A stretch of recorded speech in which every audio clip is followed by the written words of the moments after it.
Ramadan comes earlier every year. رمضان هر سال بروقتر می آید. سلام علیکم دوستان زبان آموز. ممنون هستم که باری دیگر با شما در برنامه روزواژه صحبت دارم و تصمیم گرفتیم که سری هر فرصت با شما واژه های سر استعمال انگلیسی و ifade آنها در جمله را بررسی کنیم. واژه امروزه فعل to come آمدن می باشد. بیایید با این فعل در زمانهای حاضره ساده، گذشته ساده و آینده ساده جمله ها می سازیم. بیایید رفتیم. زمانی حاضره ساده. Let me know when they come. به من بگوی که آنها کی می آیند. You should come to my party. تو باید به شب نشینی من بیایی. باید گفت که فعل to come در زمان حاضره در شخص سیوم به شکل comes استفاده می شود. I have to go before she comes. من باید پیش از آمدن او روم. Ramadan comes earlier every year. رمضان هر سال بروقتر می آید.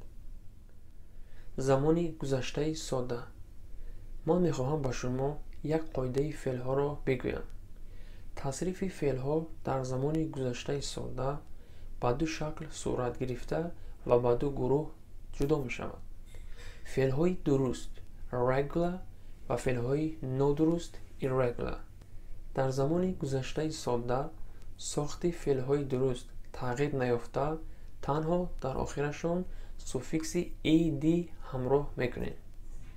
و فعل های نادرست باشد در زمان گذشته ساختشان تغییر مییابد. مثلا فعل to come در زمان گذشته ساده تغییر شکل نموده همچون came استفاده می شود. I'm glad you came but I'm sorry to put you to the trouble. خوشحالم که آمدید اما برای آنکه شما را در تشویش ماندم عذر می‌پرسم.